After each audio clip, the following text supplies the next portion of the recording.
Ladies and gentlemen, I've been talking about this recession because, I'm really keeping my eye on it because I know how it's going to impact this country in probably the worst that we have ever seen in our lifetime. You got a president that is fighting with the biggest importer and exporter on the face of the earth, China, of all things. And this is just not going to pan out well. They already said if Trump continues this trade war, we will be in a recession in less than 6 months. So now, this came out in the Atlantic August 26, 2019. The next recession will destroy millennials. Millennials are already in debt and without savings. After the next downturn, they will be in even bigger trouble. And this is what our young people don't need.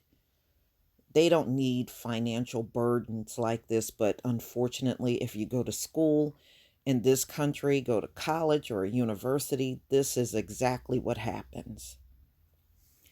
The trade war is dragging on.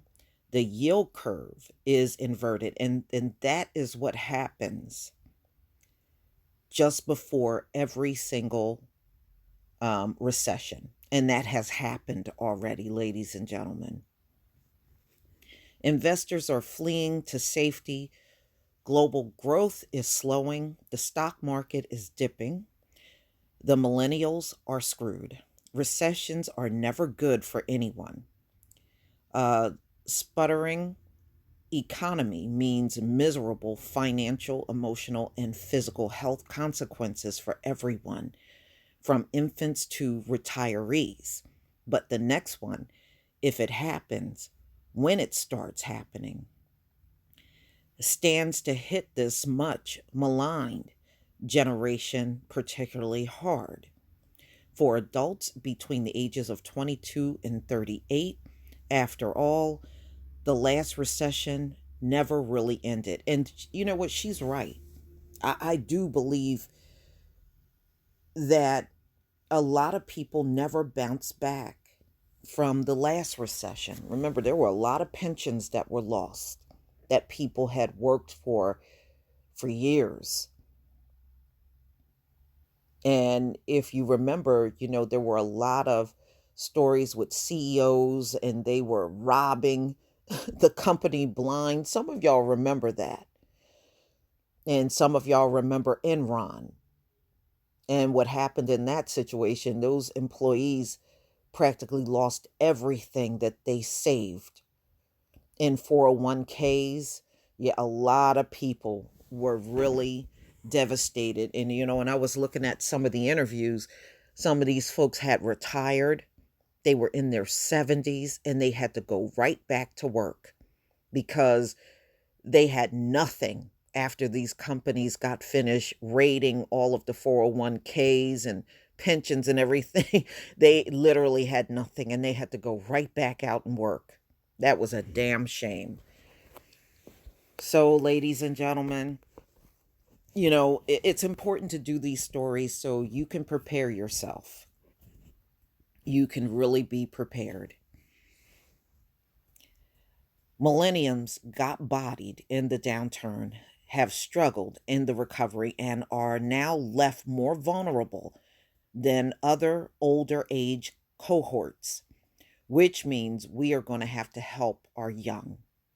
Even if you don't think it's necessary, help them. Help these people. We have to look out for each other.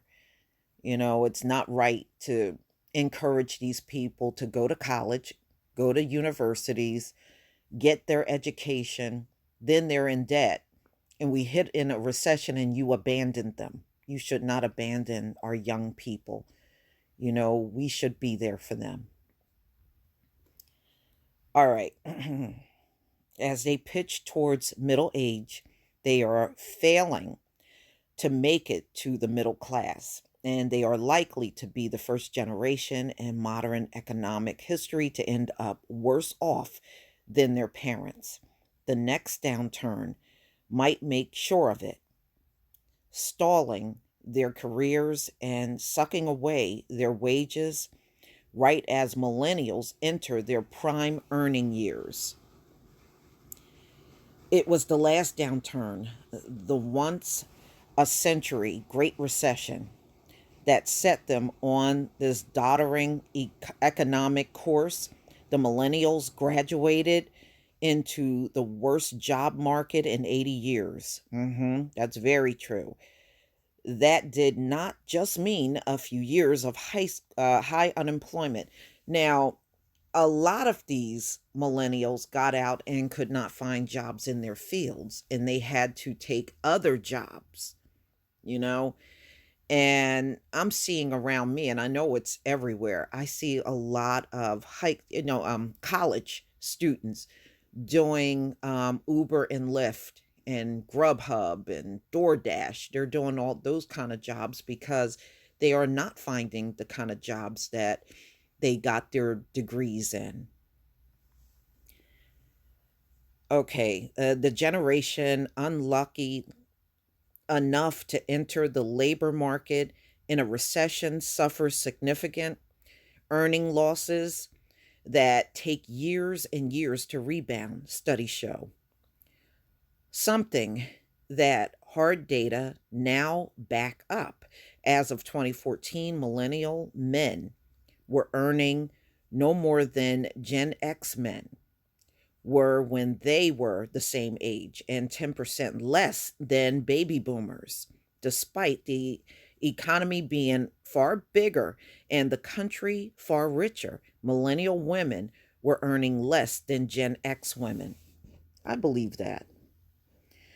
It amazes me, the inflation. I'm already seeing the inflation out in the economy, especially on, when you go in the supermarket, you can really see what's going on. The prices are jumping up in the supermarkets already, and they have for some time, but it's really noticeable now when you look at some of the same items you were paying half as much like a year ago. It's like double the price now. Kids of the 1980s and 1990s have had a new huge financially catastrophic demand on their meager post-recession earnings too. $1 trillion of educational debt. About a quarter of Gen Xers who went to college took out loans to do so, compared to half of millennials. And millennials ended up taking out double the amount that Gen Xers did. No wonder, given that the cost of tuition has gone up more than 100% since 2001, even after accounting for inflation. I believe that.